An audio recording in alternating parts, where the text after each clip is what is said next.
नमस्कार। आप देख रहे हैं फ्रंटलाइन 24 और मैं हूं आपके साथ गौतम कुमार। बिहार विधानसभा चुनाव को लेकर भले ही कई तरह की बातें हो रही हो, पार्टी टिकट बंटवारे की जो कवायद होती है उसे पूरी कर चुकी है। इन सब के बीच महागठबंधन और एनडीए की सीधी लड़ाई की भी बात हो रही है। लेकिन आज जो हम चर्चा करने जा रहे हैं, हमारे चर्चा का जो आज विषय है वो यह है, प्रशांत किशोर जनसुराज को लेकर के है। आपने देखा होगा सोशल मीडिया या फिर खबरों में या फिर बड़े बड़े पत्रकार हैं या बड़े बड़े जो राजनीतिक विशेषज्ञ हैं, प्रशांत किशोर और जनसुराज को लेकर के बहुत सारी बातें की जा रही थी। कहा जा रहा था कि ये जनसुराज जो है बिहार विधानसभा चुनाव में तीसरा खेमा बनेगा और एनडीए और महागठबंधन दोनों को टक्कर देगा। प्रशांत किशोर भी कह रहे थे, 2 साल लगभग उन्होंने पदयात्रा की, उसके बाद उन्होंने अलग-अलग सीटों पे सर्वे किए, अपने उम्मीदवार उतारे। लेकिन इन सब के बीच जो चुनाव की जब घोषणा हुई है, उसके बाद से और आप कह सकते हैं कि बीते कुछ दिनों में तो ये ज़्यादा ही दिख रहा है कि प्रशांत किशोर और जनसुराज गायब-सा दिख रहा है, ना तो खबरों में और ना ही सोशल मीडिया पे। प्रशांत किशोर जो पहले कह रहे थे कि हम यहाँ से चुनाव लड़ सकते हैं, वहाँ से चुनाव लड़ सकते हैं, बातें की जा रही थी ऐसी। उन्होंने कहा कि हम तेजस्वी यादव के खिलाफ राघोपुर से मैदान में उतर सकते हैं अगर पार्टी यह फैसला करती है। लेकिन वहाँ से भी वो उम्मीदवार नहीं है। ऐन वक़्त पर उन्होंने अपनी दावेदारी पीछे कर ली और अभी भी सोशल मीडिया हो या मतलब वो दिख नहीं रहे हैं। तो क्या यह एक संकेत है कि जनसुराज ये समझ चुकी है कि मुझे वो सफलता नहीं मिलने वाली है? जैसा कि वो कहते हैं कि या तो मैं अर्श पे रहूँगा या फिर फर्श पे रहूँगा। तो क्या जनसुराज फर्श पे आ गई है? ऐसी संभावनाएँ उन्हें आभास इस बात की होने लगी है? या फिर वो मैदान छोड़ के भाग चुके हैं? इन तमाम मुद्दों को लेकर के हम आज चर्चा करेंगे। हमारे साथ श्याम सर बैठे हुए हैं। मैं सर से सवाल करता हूँ और जानता हूँ कि क्या है मुद्दा? सर, प्रशांत किशोर जो है वो दिख नहीं रहे हैं बीते कुछ दिनों से। क्या लगता है वो मैदान छोड़ दिए, उन्हें हार का आभास जो है पहले से होने लगा है या फिर कुछ और बात है? देखिए, जो प्रशांत किशोर कई राज्यों में सरकार बनाए हैं। 2014 में मोदी जो प्रधानमंत्री बने थे, मोदी जी, उसमें उनकी अहम भूमिका थी। 15 में नीतीश कुमार और महागठबंधन के साथ वो थे और यहाँ सरकार बनी, नीतीश कुमार फिर से मुख्यमंत्री बने। इसी तरह बंगाल में, पंजाब में, दिल्ली में, तमिलनाडु में, कई राज्यों में उन्होंने रणनीति बनाकर सरकार बनाने में उन्होंने मदद की है। बिहार आए, लगभग 3 वर्षों से बिहार में काम कर रहे थे और गांव-गांव लग रहा था, ऐसा माहौल उन्होंने बना दिया था कि लग रहा था कि प्रशांत किशोर तीसरे विकल्प के रूप में उभर रहे हैं और भीड़ भी उमड़ रही थी उनकी सभा में। लोग भी जुड़ते जा रहे थे, युवा, महिला, सभी वर्गों के लोग जा रहे, मतलब उनके साथ आ रहे थे। पार्टी बनाए, सब कुछ हुआ। 10 दिन पहले तक या 15 दिन पहले तक कहिए कि जनसुराज एक विकल्प के रूप में दिख रहा था। लग रहा था कि बदलाव होगा और एक तीसरे विकल्प के रूप में उभर कर ही सामने आएंगे। लेकिन उनसे क्या गलती हुई, हमारे समझ से लगता है कि उन्होंने टिकट बांटने में गलती कर दी। उनकी जो रणनीति थी, बड़े रणनीतिकार है, मेरे जैसा आदमी उनके बारे में क्या सवाल उठा सकता है, लेकिन हमारी जो समझ है उसमें यही है कि उनका एक रणनीति था। वो रणनीति था कि हर विधानसभा में वो 4-5 ऐसे लोगों को खड़ा कर दिए जो आप ही को टिकट मिलेगा, आप ही को टिकट दिया जाएगा, आप लगिए। लोगों ने लाखों रुपया खर्च किया, अपना सारा कुछ झोंक दिया जो आगे चल के हम जनस्वराज के प्रत्याशी होंगे। टिकट वितरण में के बाद टिकट का जो वितरण हो गया, वितरण के समय से ही यही स्थिति बनती चली गई कि प्रशांत किशोर धीरे धीरे नेपथ्य में चले गए। एक गलती और हुई कि मुख्यमंत्री का चेहरा दिख रहे थे वो फर्स्ट दिन से, जब से बिहार आए तब से लग रहा था कि मुख्यमंत्री का चेहरा है ये। इस पार्टी बनाए, बहुत तरह की बातें की, बहुत अच्छे अच्छे लोग इसमें जुड़ते चले गए, राजनीतिक लोग भी और ब्यूरोक्रेट से भी बहुत सारे लोग आए, समाज के हर वर्ग के लोग जनस्वराज से जुड़ते चले गए। लेकिन ये 10 दिनों के अंदर जो इनकी हाल हो गई है, प्रशांत किशोर गायब हो गए हैं। नजर नहीं आ रहे हैं कि क्या हो रहा है जनस्वराज में, कहीं दिख नहीं रहे हैं। राघोपुर गए थे, लोगों को लगा था कि तेजस्वी के खिलाफ ही लड़ेंगे, इस तरह का बयान भी। बाद में इन्होंने घोषणा की हम चुनाव नहीं लड़ेंगे, रन छोड़ दिए। इसका गलत मैसेज गया, अच्छा मैसेज नहीं गया। अब आपको अंदर से जो स्थिति है, तो जनस्वराज या प्रशांत किशोर समझ चुके हैं कि बिहार में तीसरा विकल्प नहीं उभर सकता। मंडल कमंडल से आगे बाहर जो है यह बिहार नहीं निकल सकता है। मंडल मतलब लालू प्रसाद एंड कंपनी, और कमंडल मतलब नरेंद्र मोदी, नीतीश कुमार एंड कंपनी, यही है। माने जातीय गोलबंदी जो है वह दो धारा में बटी हुई है। ये लगभग 3 दशक से, उससे भी अधिक से बिहार में चल रहा है। इस चुनाव में भी वही दिखने जा रहा है। लोग दो धारा में ही बटे हुए हैं, वही मंडल और कमंडल वाले। समझ गए आप? मंडल पर कमंडल भारी पड़ेगा या कमंडल पर मंडल भारी पड़ेगा, यह तो वक्त बताएगा। समझ गए? तो ये स्थिति है। अब हम आते हैं कि आपको एक उदाहरण देते हैं। मधुबनी में आ जाइए। मधुबनी जिला में उन्होंने 10 विधानसभा में कैंपेन अपना प्रत्याशी खड़ा किया। तो कुछ जगह पर, 1-2 जगह को छोड़ दिए दें, तो एक भी ऐसे प्रत्याशी नहीं है जो अपना जमानत बचा पाएंगे। ऐसे कैंडिडेट को उन्होंने उतार दिया है। और जो 5 लोग, 6 लोग, 4 लोग संभावित प्रत्याशी थे, वो मायूस होकर, नाराज होकर घर बैठ गए हैं। सबों के पास कुछ न कुछ वोट बैंक था या उनके समर्थक थे। अगर ये चारों पांचों मिल जाएं, अब मिल करके जो प्रत्याशी घोषित हुए उनको साथ दें, तो आज भी हर विधानसभा में एक सम्मानजनक वोट आ सकता है। कुछ जगह पिछड़ जाएंगे, लेकिन कुछ विधानसभा में ये स्थिति है कि सम्मानजनक वोट ला सकते हैं। जीतेंगे नहीं, जीतने की गारंटी कोई नहीं ले सकता, लेकिन सम्मानजनक वोट लाना भी इनके लिए मुश्किल हो गया है। अब आप देख लीजिए, स्टार्ट कीजिए फुलपरास से। फुलपरास में एक तरफ शीला मंडल मंत्री हैं, दूसरे तरफ सुबोध मंडल है।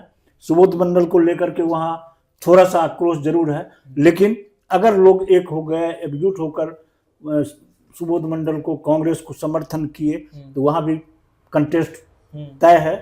कांटे की लड़ाई हो सकती है, क्योंकि शीला मंडल से लोग नाराज भी चल रहे हैं, उनके कामकाज से लोग खुश नहीं है वहां।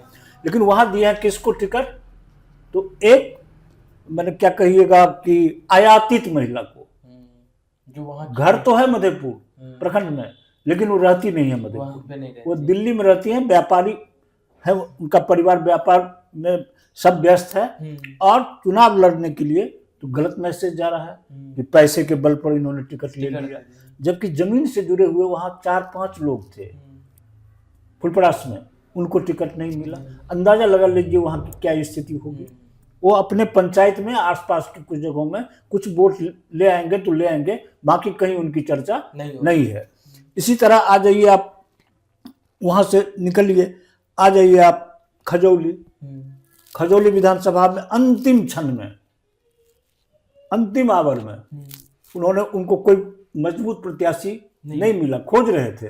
अंत में रूपम कुमारी को, जो दिल्ली पट्टी की मुखिया है, वीरेंद्र यादव की पत्नी है, उनको दिया। वहां 3 यादव लड़ रहे हैं। वहां सीताराम यादव बेटा कूद गए हैं बागी होकर, जो पूर्व विधायक हैं, और ब्रजकिशोर यादव को राजद ने टिकट दिया है, और तीसरा ये रूपम कुमारी, वीरेंद्र यादव की पत्नी। ये 3 यादव के बीच में ये है। वहां क्या स्थिति रहेगी इस कहने की जरूरत नहीं है। बाबूबरही में थोड़ा सा मजबूत कैंडिडेट जरूर दिए हैं। आलोक कुमार पूर्व केंद्रीय मंत्री देवेंद्र यादव के पुत्र हैं। देवेंद्र यादव की अच्छी पकड़ है, बड़े नेता हैं, कद्दावर नेता माने जाते हैं। लेकिन पहले वाला देवेंद्र यादव आज के डेट में नहीं है। वो इतना इधर से उधर किए हैं या स्थिर नहीं रहे हैं। इतने बड़े नेता हैं, जितना बड़ा उनका ओहदा है, उसमें थोड़ा सा इधर से उधर करने की वो कमजोर हुआ है। अब बाबूबरही में क्या रहेगी स्थिति, क्योंकि वहां बिंदु गुलाब यादव भी कर दी है नामांकन वीआईपी से, और आरजेडी से कर दी है अरुण कुशवाहा। तो आपस में ही टकराव है वहाँ।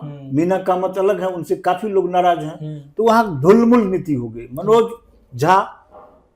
मनोज झा जो आपको क्या कहते हैं, ये थे जनस्वराज के लिए टिकट के लिए प्रयासरत थे, वो उनको टिकट नहीं मिला तो बागी बन के खड़ा हो गए और तेज प्रताप यादव के दल से वो अपनी माँ को करा दिए हैं।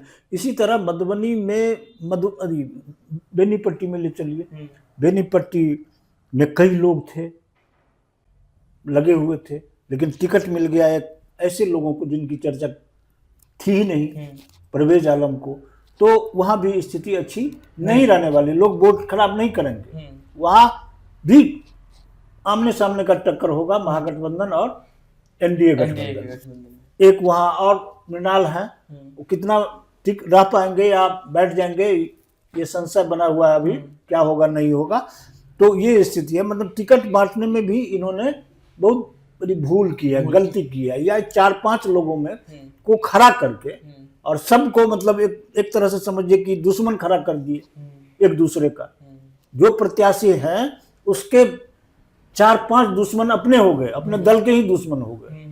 या तो चुप बैठे हैं, या विरोध में हैं, या मायूस होकर चल रहे हैं। तो इस स्थिति में प्रशांत किशोर जो चले थे छब्बे बनने और दुब्बे बनकर आ गए, ये स्थिति हो गई है। और बिहार की राजनीति में तीसरा विकल्प फिलहाल मायूस दिख रहा है, तीसरा विकल्प फिलहाल संभव नहीं है। इस कदर जकड़ लिया है जाति व्यवस्था जो है, जात मतलब राजद मतलब क्या, यादव, मुस्लिम, भाजपा मतलब क्या, वैश्य, ब्राह्मण, इस तरह से बन गया है माहौल। लगता नहीं है कि मतलब यहाँ यह इस जकरन से, इस जातवादी जकरन से बिहार निकल पाएगा। ये इनके साथ क्या है, ये सिंगल आदमी है, अकेला नेता है जनस्वराज के। बाकी लोग हैं अच्छे, लेकिन वो फ्रंट फुट पर नहीं आ रहे हैं, नहीं खेल रहे हैं, या नहीं आने दिया जा रहा है। और सर्वमान्य नहीं है पूरे बिहार में, ऐसे नहीं है कि उनकी अपील से लोग प्रभावित होंगे या सुनेंगे, ऐसा नहीं है। तो प्रशांत किशोर समझ चुके हैं, बड़ी बड़ी घोषणा करने वाले, बड़ा बड़ा ऐलान करने वाले। और ये एक चर्चा ये भी है कि आप देखते होइएगा कि प्रशांत किशोर के बारे में कहा जाता था कि प्रशांत किशोर भाजपा की बी टीम है। तो लोग ये भी समझने लगे हैं 1-2 दिनों के अंदर या 5 दिनों के अंदर से इस बात की चर्चा हो रही है कि भाजपा ने प्रशांत किशोर को शांत कर दिया, मैनेज कर लिया है। सच्चाई क्या है ये तो कोई नहीं जानता, लेकिन मैंने अंदर अंदर ये चर्चा होने लगी है कि चले थे कुछ करने, हो गया कुछ। तो ये चुपचाप शांत होकर बैठ गए हैं। इसका मैसेज गलत गया है। इन्होंने काफी मेहनत की है, काफी पैसा खर्च किया है, लोगों को जोड़ा है, बिहार बदलने की सपना देख रहे थे, लोग इनके साथ आ रहे थे, लेकिन ये सपना चकनाचूर होते दिख रहा है। प्रशांत किशोर गायब हैं और लगता है डर कहिए या मने कुछ और वो मतलब पीछे चले गए हैं और रन छोड़कर भागते नजर आ रहे हैं। तो कुल मिला के अगर हम देखें तो जो प्रशांत किशोर जो दावे कर रहे थे कि हम बिहार बदलेंगे, बिहार की जनता इस बार हमारे साथ आएगी, बिहार के मुद्दों पे वोट करेगी, जातिवाद और संप्रदायवाद का जो ये कह सकते हैं कि ये उलझने रहती है, जंगल आप कह सकते हैं कि जिसमें लोग फंस जाते हैं, खबर जो है उसमें। तो वहां पे प्रशांत किशोर ये दावा कर रहे थे कि एक तीसरे विकल्प के रूप में जनसुराज उभर सकती है, वो अब पिछड़ती हुई दिख रही है। इसके पीछे क्या रीजन है, क्या कारण है, वो तो वक्त बताएगा। लेकिन जो अभी फिलहाल जो समझ आ रही है, जो दिख रहा है, उसमें तो पहला है कि रणनीति में फेल हो गए हैं, टिकट बंटवारे में भूल हुई है, और ऐसे लोगों को टिकट मिल गया है जिनकी पकड़ जमीन पर मजबूत नहीं है। जमीन पे उनके प्रशंसक जो है वो उतने नहीं है। हालांकि जिनके प्रशंसक रहे हैं उनको टिकट से हटाया जा चुका है। तो खबर तो यह भी है कि भाजपा की जो बी टीम वाली बात कही जा रही थी वो भाजपा ने मैनेज कर लिया है। हालांकि क्या बात है, क्या सच्चाई है, ये तो वक्त बताएगा या फिर वक्त के सामने आएगा। ये तो सामने अभी नहीं आया है, तो अभी हम नहीं कह सकते हैं कि यही सच्चाई है। तमाम मुद्दे हैं, लेकिन जो सच्चाई है, जो दिख रहा है, वो यह दिख रहा है कि प्रशांत किशोर ने अपना पैर खींच लिया है। क्या वजह है, क्यों खींचा है, ये हमें आने वाले दिनों में पता चल जाएगा। और जैसा कि सर बता रहे थे कि मधुबनी की अगर हम 10 विधानसभा सीटों की बात करें, तो कहीं पे भी ऐसा नहीं लग रहा है कि जनसुराज के उम्मीदवार टक्कर दे पाएंगे। जीत हार की बात है, टक्कर दे रहे हैं। कई सीटों पे तो जमानत जब्त होने की भी चर्चाएं हैं। तो प्रशांत किशोर क्या सच में बी टीम थे, या फिर जो एक रणनीतिकार के रूप में प्रशांत किशोर ने एक अपनी इमेज बनाई थी, जनता ने उस रणनीतिकार के राजनीतिक चेहरे को खत्म कर दिया, या फिर पहले ही उन्होंने हार मान ली है। ऐसे तमाम मुद्दे हैं। ये तो हालांकि अभी ये अतिशयोक्ति हो जाएगी, या पहले हो जाएगी कि अगर हम कुछ ये कह दें कि प्रशांत किशोर हार गए, प्रशांत ने हार मान लिया, क्योंकि नतीजे जनता को तय करना है। 14 नवंबर को जब नतीजे आएंगे, तब हमें पता चल जाएगा कि जो तीसरा खेमा है वाकई में असरदार है या फिर नहीं। नमस्कार, आप फ्रंटलाइन देख रहे हैं।